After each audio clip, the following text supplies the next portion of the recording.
Hello बच्चों, let's read this question. The question says calculate radius of third orbit of hydrogen atom. तो इस question को solve करने से पहले कुछ की कंसेप्ट यहाँ पे डिस्कस कर लेते हैं. की कंसेप्ट तो यहाँ पे की कंसेप्ट में सबसे पहले यहाँ पे कैलकुलेट करते हैं रेडियस ऑफ ऑर्बिट.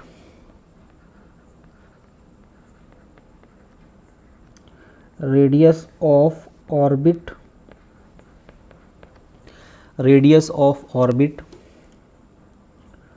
तो सबसे पहले यहाँ पे क्या कैलकुलेट करेंगे, radius of orbit for hydrogen like atom. तो हाइड्रोजन लाइक एटम के लिए हम रेडियस ऑफ ऑर्बिट यहाँ पे कैलकुलेट करेंगे.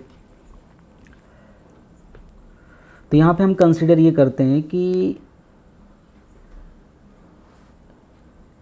यहाँ पे एक न्यूक्लियस है और यहाँ पे जेड क्या हो गया, एटॉमिक नंबर. तो यहाँ पे ये कंसिडर करते हैं एक इलेक्ट्रॉन यहाँ पे रिवॉल्व कर रहा है.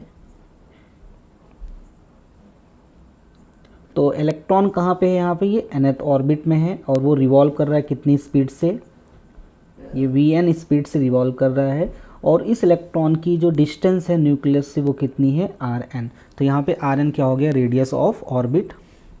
यहाँ पे rn क्या हो गया, रेडियस ऑफ nth ऑर्बिट.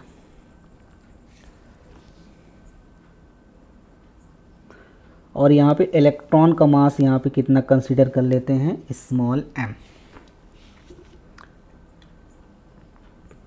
अब यहाँ पे इलेक्ट्रॉन और न्यूक्लियस के बीच एक फोर्स लगेगा. इलेक्ट्रॉन और न्यूक्लियस के बीच एक अट्रैक्टिव फोर्स लगेगा. उस अट्रैक्टिव फोर्स को यहाँ पे हम लोग बोलते हैं इलेक्ट्रोस्टैटिक फोर्स. अब इस इलेक्ट्रोस्टैटिक फोर्स को कौन बैलेंस यहाँ पे करेगा, सेंट्रीपिटल फोर्स. क्योंकि इलेक्ट्रॉन यहाँ पे ऑर्बिट में क्या कर रहा है, रिवॉल्व कर रहा है. तो इस इलेक्ट्रोस्टैटिक फोर्स यानी न्यूक्लियस और इलेक्ट्रॉन के बीच जो अट्रैक्टिव फोर्स लग रहा है उसको बैलेंस यहाँ पे कौन करेगा, सेंट्रीपिटल फोर्स. तो यहाँ पे electrostatic force between nucleus and electron कितना हो जाएगा, ये हो जाएगा 1/4 pi epsilon Z E into E divide by R N का होल स्क्वायर. तो यहाँ पे सेंट्रीपिटल फोर्स कितना हो जाएगा, एम वी एन का whole square divide by R N. तो यहाँ पे आर एन क्या होता है, रेडियस ऑफ nth ऑर्बिट. तो यहाँ से ये एक आर एन से एक आर एन यहाँ पे कैंसिल हो जाएगा. तो यहाँ से जो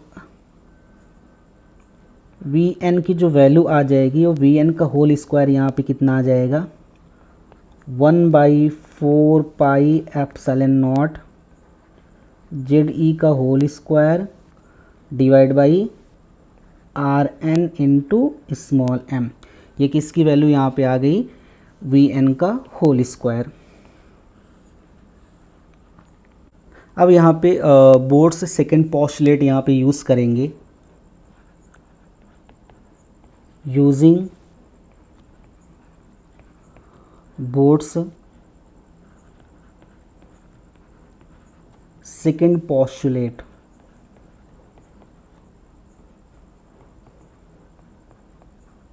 boards second postulate states that angular momentum capital L is equal to NH divided by 2 pi. Angular momentum capital L is equal to NH divided by 2 pi. यानी एंगुलर मोमेंटम, इलेक्ट्रॉन का angular momentum कितना हो जाता है, NH divide by 2 pi. तो angular momentum यहाँ पे क्या होता है, क्वांटाइज्ड होता है. और एंगुलर मोमेंटम की वैल्यू यहाँ पे कितनी होती है, NH डिवाइड बाई 2 पाई. या इसको हम लोग आगे लिख सकते हैं M V R equal to NH divide by 2 pi. तो ये हो जाएगा वी एन और ये हो जाएगा यहाँ पे आर एन. ठीक. तो एंगुलर मोमेंटम, अगर कोई भी इलेक्ट्रॉन ऑर्बिट में रिवॉल्व कर रहा है तो उसका एंगुलर मोमेंटम होता है एम वी आर. तो यहाँ पे एंगुलर मोमेंटम हो जाएगा M V N R N equal to NH divide by 2 pi. यहाँ पे NH क्या होता है, प्रिंसिपल क्वांटम नंबर. और n की वैल्यू यहाँ पे हो सकती है 1 2 3 सो ऑन. अगर यहाँ से हम वी एन की वैल्यू कैलकुलेट करेंगे तो वी एन यहाँ से कितना आ जाएगा, N H divide by 2 pi M are N. तो ये हमने यहाँ पे किसकी वैल्यू कैलकुलेट कर ली, वी एन की। ये हमारा था इक्वेशन नंबर फर्स्ट और ये हो गया हमारा इक्वेशन नंबर सेकेंड। अब यहाँ पे क्या करते हैं, इक्वेशन सेकेंड से v की वैल्यू उठा के इक्वेशन फर्स्ट में यहाँ पे पुट कर देंगे। From equation first and second, तो यहाँ पे ऐसा करते हैं कि इक्वेशन सेकेंड से v की वैल्यू इक्वेशन फर्स्ट में पुट कर देंगे। तो हमारे पास इक्वेशन फर्स्ट यहाँ पे क्या है, वी एन का whole square is equal to 1/4 pi epsilon naught Z ई का whole square divide by M are N.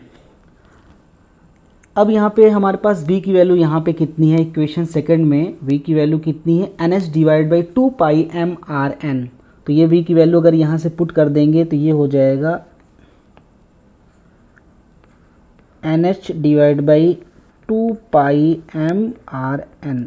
ये क्या हो जाएगा, पूरा यहाँ पे स्क्वायर हो जाएगा। ये इक्वल टू यहाँ से हो जाएगा 1/4 पाई एप्सिलॉन नॉट जेड ई का whole square divide by M are N. तो अगर लेफ्ट हैंड साइड स्क्वायर करेंगे ये हो जाएगा n square h square divide by 4 pi square m square r N का होल स्क्वायर। ये इक्वल टू हो जाएगा जेड ई का whole square divide by 4 pi epsilon naught m are N. तो यहाँ से एक आर एन से एक आर एन कैंसिल हो जाएगा, 4 पाई से ये एक पाई और 4 कैंसिल हो जाएगा यहाँ पे, और एक एम से यहाँ पे एम कैंसिल हो जाएगा। तो यहाँ से जो हमें आर एन की वैल्यू मिल जाएगी वो आर एन इक्वल टू यहाँ पे हो जाएगा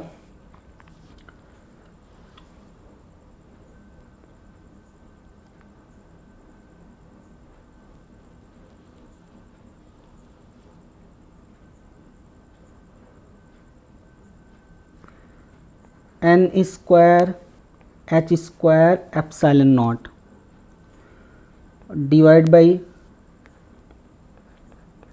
पाई m e square into z.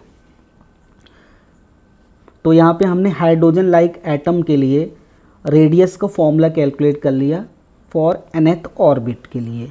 तो ये जो हमने फॉर्मूला कैलकुलेट किया है ये हाइड्रोजन लाइक एटम के लिए है, और ये रेडियस का फॉर्मूला है हाइड्रोजन लाइक एटम के लिए nth ऑर्बिट में। या इसको अगर आगे सॉल्व करेंगे तो ये आर एन की जो वैल्यू आ जाएगी वो आ जाएगी h square epsilon naught divide by pi m e square into n square divide by z. तो यहाँ पे इसको हम लिख सकते हैं r N equal to 0.53 n square divide by z angstrom. तो ये हमारे पास रेडियस का फॉर्मूला आ गया nth ऑर्बिट में। और यहाँ पे ये जो है quantity h square epsilon naught divide by pi m e square, ये किसके इक्वल हो गया, 0.53 एंगस्ट्रॉम के इक्वल हो गया। अब इसकी कंसेप्ट की हेल्प से इस क्वेश्चन को यहाँ पे सॉल्व करते हैं।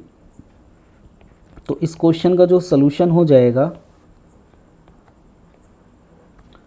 तो क्वेश्चन में यहाँ पे ये कह रहा है कि calculate the radius of third orbit of hydrogen atom. तो हमारे पास रेडियस कैलकुलेट करने का जो फॉर्मूला है वो है nth ऑर्बिट के लिए 0.53 n square divide by z angstrom. तो अगर हाइड्रोजन एटम की बात करते हैं तो फॉर हाइड्रोजन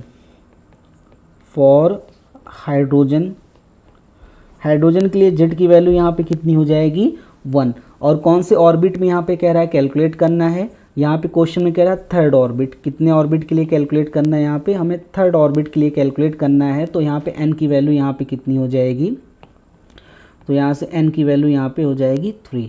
तो यहाँ पे थर्ड ऑर्बिट के लिए जो आ जाएगा आंसर वो आ जाएगा 0.53 इंटू n की वैल्यू यहाँ पे 3 पुट कर देंगे 9 और डिवाइड बाई z की वैल्यू यहाँ पे 1, तो ये एंगस्ट्रॉम में आ गया। तो यहाँ पे रेडियस थर्ड ऑर्बिट में यहाँ पे कितना आ गया 4.77 angstrom. So final answer is radius of hydrogen atom in third orbit is equal to 4.77 angstrom. Hope you understood it well. Best of luck.